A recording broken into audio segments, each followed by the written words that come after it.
दोस्तों आप सभी का स्वागत है एबीसी कोचिंग यूट्यूब चैनल में। आज की इस वीडियो में क्लास 10th सब्जेक्ट साइंस के JCERT के द्वारा जारी किए गए मॉडल सेट 2 का ऑब्जेक्टिव क्वेश्चन में आंसर देखेंगे, जो कि आप सभी के लिए काफ़ी इंपॉर्टेंट है और उम्मीद है कि इस बार भी आप अच्छे से बोर्ड की परीक्षा में पढ़कर जाओगे और बोर्ड एग्जाम में आप 400+ अंक लाओगे। आप इस बार भी टॉपर बनोगे। और बच्चों, जितने भी मॉडल पेपर आप लोगों का जारी किया गया है उन सभी को आप लोग अच्छे से तैयार कर लीजिएगा, क्योंकि उसी से 90% क्वेश्चन भिड़ने वाला है। ठीक है। और दोस्तों आप सभी से रिक्वेस्ट है कि आप हमारे चैनल पर पहली बार आए हैं तो चैनल को सब्सक्राइब करने के साथ बेल आइकन को प्रेस जरूर कर लेना। तो चलिए दोस्तों क्वेश्चन की ओर चलते हैं। तो दोस्तों सबसे पहला क्वेश्चन दिया गया है कि किसी बीम का अवतल दर्पण द्वारा बना प्रतिबिंब आभासी, सीधा तथा बीम से बड़ा पाया गया वस्तु की स्थिति कहां होनी चाहिए। दोस्तों ध्यान दीजिए, यहाँ पे अवतल दर्पण द्वारा यहाँ पे बताया गया है। तो अवतल दर्पण द्वारा किसी भी वस्तु की जो प्रतिबिंब बनाई गई है वो आभासी है और सीधा है और वस्तु से वो बड़ा पाया गया है। तो इसका जो आंसर हो जाएगा बच्चों, ये हो जाएगा कि दर्पण के ध्रुव तथा मुख्य फोकस के बीच ये स्थित है वस्तु। ठीक है। तो ऑप्शन नंबर डी जिसका सही आंसर होगा। अगला सवाल जो कि काफ़ी इंपॉर्टेंट है और मैंने इसको बताया था कि बार बार ये क्वेश्चन रिपीट किया जाता है और ये एग्जाम में 100% लड़ता है, आने वाला है।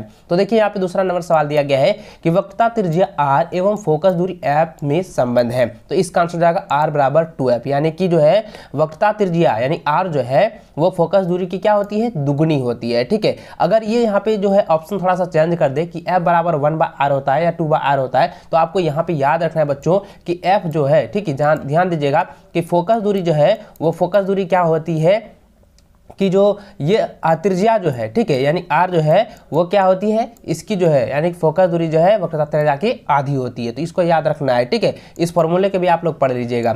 अगला सवाल तीसरा नंबर दिया गया है कि जब प्रकाश किरण जल से हवा में तिरछी प्रवेश करती है तो प्रकाश का किरण मुड़ती है। तो देखिए ये मैंने सनेल के नियम में आप लोगों को बताया था कि ये अभिलंब से दूर जाएगी। ठीक है। तो ऑप्शन बी इसका सही आंसर होगा। ठीक है। चलिए अगला सवाल देखें। यहाँ पे दिया गया है कि अवतल लेंस में सदैव प्रतिबिंब बनता है। तो अवतल लेंस में सदैव प्रतिबिंब उल्टा एवं छोटा बनता है, यानी कि वस्तु की अपेक्षा छोटा बनता है। ठीक है। अगला सवाल पांचवा नंबर है कि लेंस की क्षमता का एसआई मात्रक है। तो लेंस की क्षमता का एसआई मात्रक होता है डायप्टर। ऑप्शन नंबर डी इसका सही आंसर होगा। अगला सवाल है समतल दर्पण द्वारा प्रतिबिंब बनता है। तो समतल दर्पण द्वारा बना प्रतिबिंब हमेशा दोस्तों आपको मैं बता दूं कि समतल दर्पण में अगर हम कोई भी यहाँ पे समतल दर्पण ले लें, जैसे हम किसी भी शीशे में अपना चेहरा देखते हैं, जब हम कंघी उंगी करते हैं, जब अपना नहा धो के फ्रेश हो जाते हैं तब शीशा को देखते हैं, तो क्या होता है कि जितनी दूरी हम रहते हैं ना तो उतनी दूरी में उसका प्रतिबिंब बन रहा है। तो यहाँ पे क्या होता है, वो काल्पनिक वास्तविक बन रहा है। तो यहाँ पे क्या है कि जितनी वस्तु की दूरी है उतनी ही रहेगी। ठीक है। तो इसलिए दोस्तों इसका आंसर क्या है, इनमें से कोई नहीं होगा। यहाँ पे ऑप्शन नंबर जो डी है यही आपका आंसर हो जाएगा। ठीक है। इसको अच्छे से याद रखेंगे। अगला सवाल है कि मानव नेत्र जिस भाग पर किसी वस्तु का प्रतिबिंब बनाते हैं वह है। तो वह क्या है, दृष्टिपटल है। ठीक है। यानी कि ऑप्शन डी इसका सही आंसर होगा। अगला सवाल है कि मानव नेत्र जिस भाग पर किसी वस्तु का प्रतिबिंब बनाते हैं वह है। तो देखिए यहाँ पे क्वेश्चन थोड़ा सा घुमा कर दिया गया है। यहाँ पे सवाल यह होना चाहिए कि मानव नेत्र द्वारा जिस भाग पर प्रतिबिंब बनाता है तो प्रतिबिंब की न्यूनतम दूरी क्या होनी चाहिए, मानव नेत्र की न्यूनतम दूरी क्या होनी चाहिए। तो इसका आंसर हो जाएगा दोस्तों 25 सेंटीमीटर। ठीक है। तो लेकिन यहाँ पे घबराना नहीं है, क्वेश्चन किसी प्रकार से रहे तो आपको यहाँ पे समझना है और उसको अच्छे से आपको भरना है, अच्छे से उसको मिलान करना है, टिक लगाना है। ठीक है।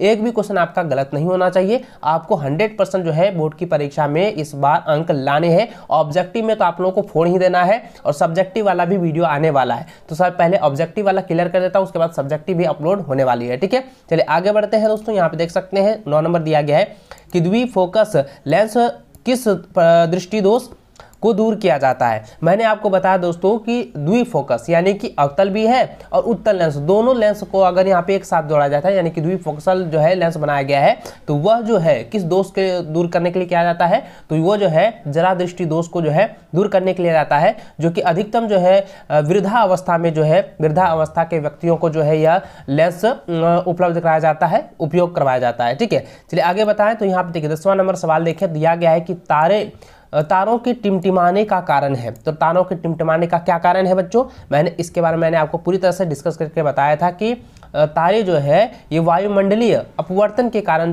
टिमटिमाता हुआ नजर आता है। ठीक है। तो इसलिए ऑप्शन नंबर बी इसका सही आंसर होगा। अगला सवाल 11 नंबर दिया है कि निम्नलिखित में से कौन सा पद विद्युत परिपथ में विद्युत शक्ति को निरूपित नहीं करता है? तो इसका आंसर क्या हो जाएगा? ऑप्शन नंबर बी हो जाएगा IR²। क्यों होगा दोस्तों? मैंने आपको बताया था विद्युत का शक्ति का फॉर्मूला, ठीक है। उस फॉर्मूले को आप लोग अच्छे से जो है रट लीजिएगा, उसको आप लोग अच्छे से तैयार कर लीजिएगा, क्योंकि वहां पर जो है एग्जाम में थोड़ा सा जो है घुमा कर जो है क्वेश्चन दे सकता है, ठीक है। आगे क्वेश्चन 12वां नंबर दिया है कि प्रतिरोध का SI मात्रक क्या होता है? तो देखिए प्रतिरोध का SI मात्रक क्या होता है?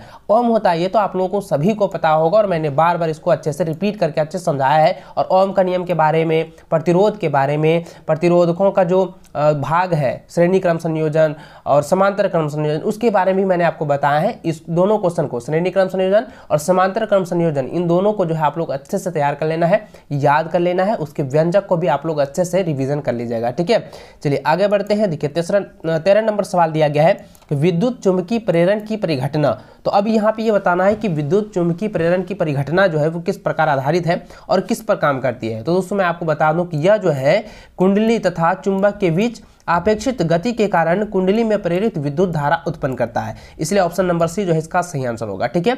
चलिए आगे बढ़ते हैं। 14 नंबर दिया है कि गर्म जल प्राप्त करने के लिए सौर जल तापक का उपयोग किस दिन नहीं कर सकते? तो इसका आंसर जाएगा बादलों के दिन। अगर दोस्तों आसमान में जो है बादल छा जाते हैं, तो क्या सौर से हम कोई भी चीज कर सकते हैं? नहीं कर सकते हैं। उसका जो तापक है वो तो काफी निम्न हो जाएगा ना, तो क्या होगा? इसलिए इसका आंसर क्या हो जाएगा? ऑप्शन नंबर बी होगा, क्योंकि यहाँ पे सवाल ही कुछ इस तरह से है कि गर्म जल प्राप्त करने के लिए, ठीक है, यानी कि अधिक ताप प्राप्त करने के लिए जो है उपयोग नहीं हो सकता है। तो यहाँ पे क्या हो जाएगा? बादलों का घिर जाना या बादलों वाले दिन जो है हम गर्म ताप को जो है सौर ऊर्जा से हम उपयोग नहीं कर सकते हैं, ठीक है। तो ऑप्शन बी इसका सही आंसर होगा।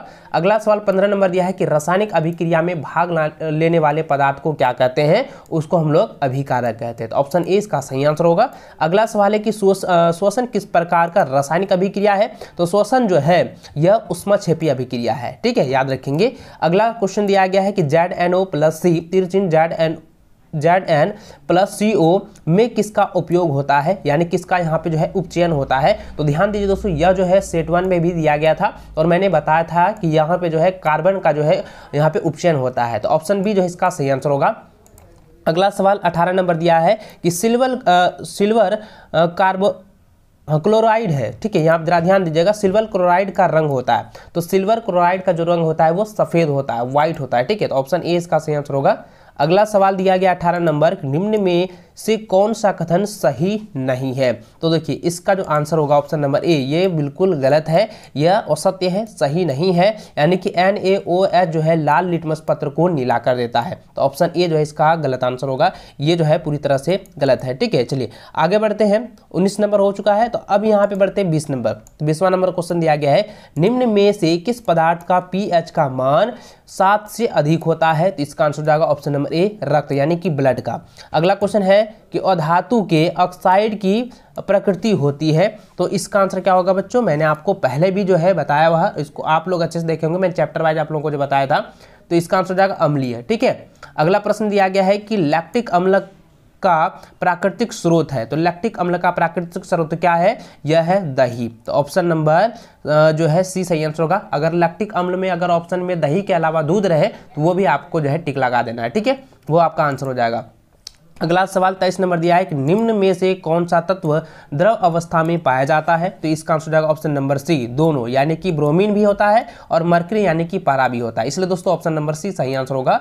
अगला सवाल है कि इनमें से कौन सबसे कम क्रियाशील धातु है? तो इसका आंसर क्या हो जाएगा? सोना, ठीक है, जिसको हम Au द्वारा सूचित करते हैं, यानी उसका जो है तत्व का सांकेतिक नाम जो है वो Au है, ठीक है। तो इसका आंसर क्या हो जाएगा? सोना, यानी कि ऑप्शन नंबर सी Au। अगला सवाल दिया है कि एक्वा रेजिया में पाया जाता है। एक्वा रेजिया में क्या पाया जाता है? तो एक्वा रेजिया में जो है वो सांद्र HCl भी पाया जाता है और सांद्र HNO3 भी पाया जाता है। इसलिए इसका आंसर हो जाएगा ऑप्शन नंबर सी, दोनों। अगला सवाल है कि बुटनान चतुर कार्बन यौगिक है, तो किसका प्रक्रियात्मक समूह है? तो इसका आंसर हो जाएगा कीटोन का, ऑप्शन सी।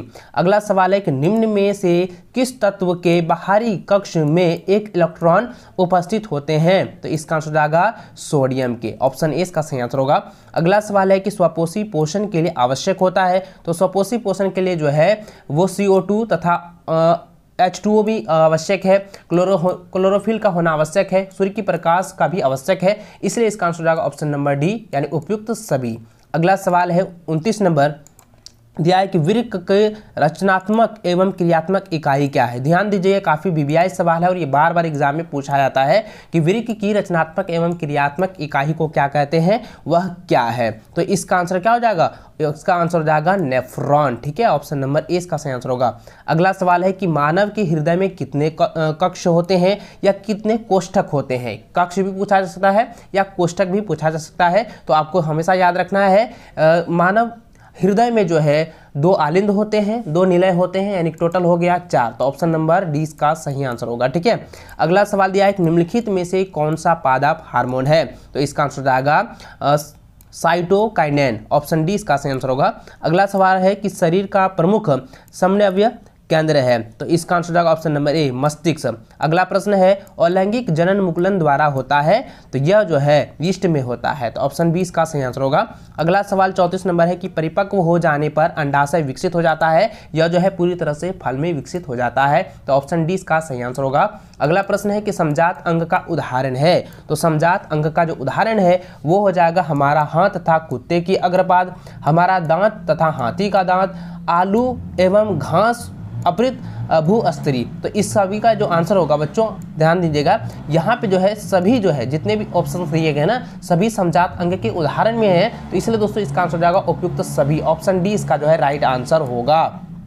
अगला सवाल देखिए 36 नंबर यहाँ पे दिया गया है, निम्न में से किसे आनुवंशिकी का पिता कहा गया है? तो इसका आंसर होगा ऑप्शन नंबर बी हो जाएगा गेगर जॉन मेंडल। मैंने आपको बताया था ना कि मेंडल के द्वारा ही सबसे पहले सर्वप्रथम जो है मटर के पौधों पर जो है आनुवंशिकता का जो है नियम प्रतिपादित किया है, आनुवंशिकता का सिद्धांत दिया है मटर के पौधों पर, ठीक है, मैंने आपको पहले बताया हुआ है। अगला प्रश्न है देखिए यहाँ पे 37 नंबर, निम्न में से कौन आहार श्रृंखला का निर्माण करता है? तो इसका आंसर है दोस्तों घास, बकरी तथा मानव, ठीक है, तो ऑप्शन नंबर 20 का राइट आंसर होगा। अगला सवाल 38 नंबर है कि निम्नलिखित में से कौन उत्पादक है? तो यहाँ पे देखिए उत्पादक कह रहा है तो क्या हो जाएगा? घास हो जाएगा, तो ऑप्शन जो है डी इसका राइट आंसर होगा, ठीक है, क्योंकि घास को जो है मेढक जैसे ये ग्रास हैपर खा लेता है और ये जो है ग्रास हैपर को मेढक खा लेता है और मेढक को जो है सर्प खा लेता है, तो इस प्रकार से ये खाद्य श्रृंखला हो जाएगा। और इसका जो यहाँ पे कह रहा है कि उत्पादक यानी सर्वप्रथम क्या है, तो इसलिए इसका आंसर हो जाएगा ऑप्शन नंबर डी हो जाएगा घास हो जाएगा, ठीक है। अगला प्रश्न है कि चिपको आंदोलन का मुख्य उद्देश्य क्या था? चिपको आंदोलन का मुख्य उद्देश्य था कि वनों का बचना यानी कि जो जंगल है उसको उजड़ने से बचाने के लिए, ठीक है, तो ऑप्शन नंबर ए इसका आंसर आएगा वन नाशक रोकना, ठीक है, ऑप्शन ए इसका राइट आंसर होगा।